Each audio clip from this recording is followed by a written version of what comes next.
枷锁第5章面试。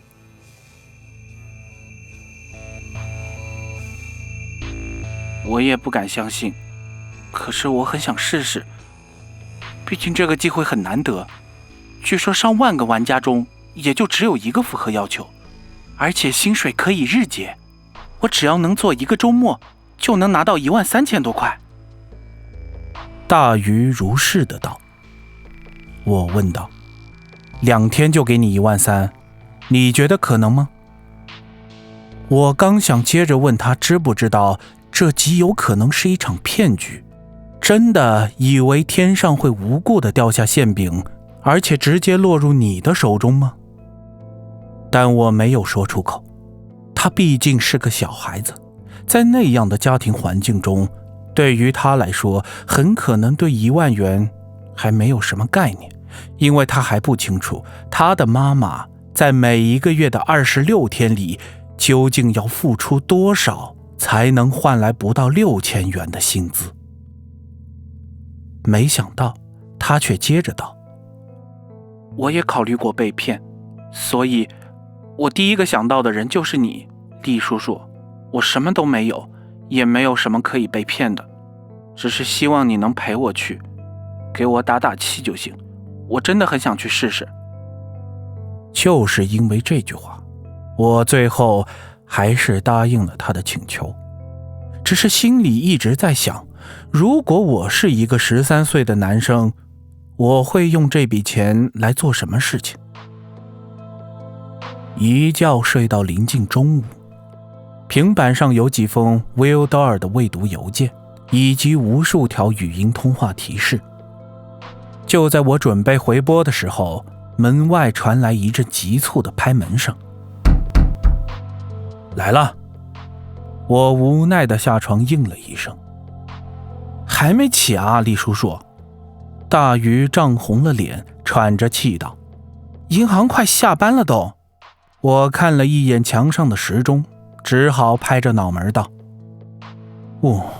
是快下班了，下午行吗？你先进来吧。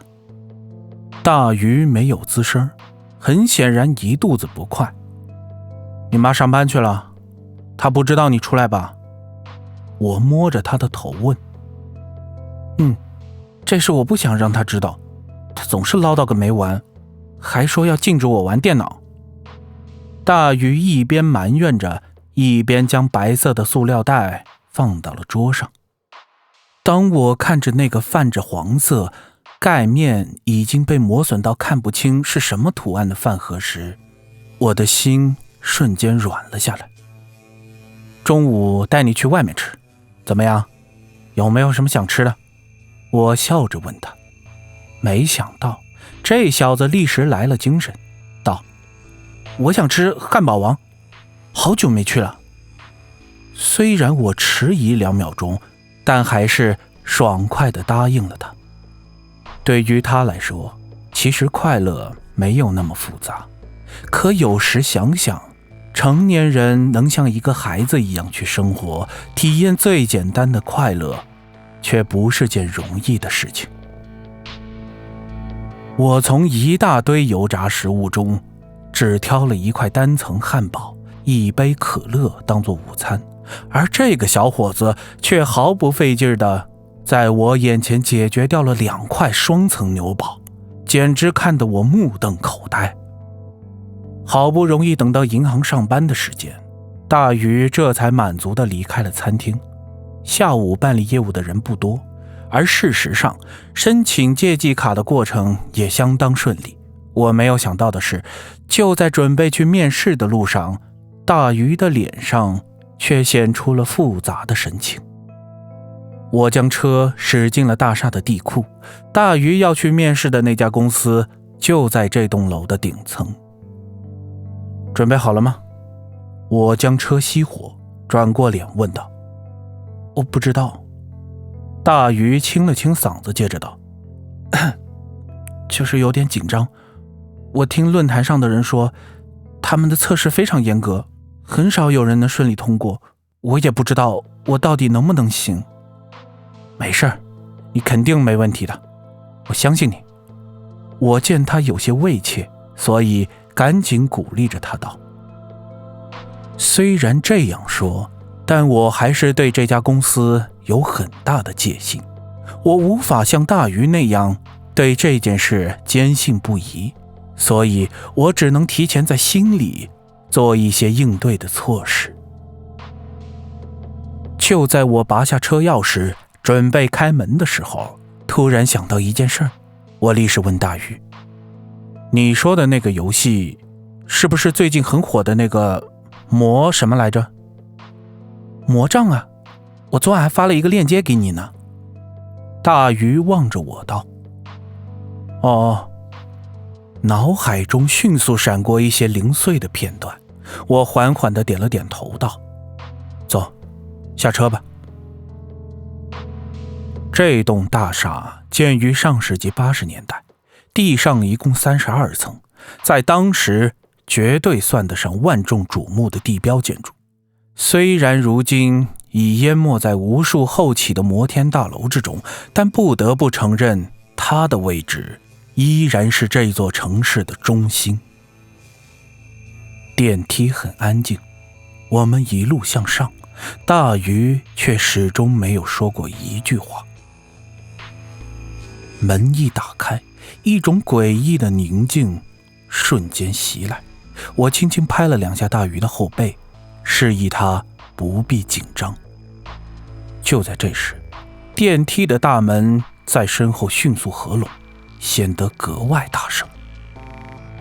我一边打量着这一层的装潢，一边问大鱼：他们有没有说到这里后联系谁？没有。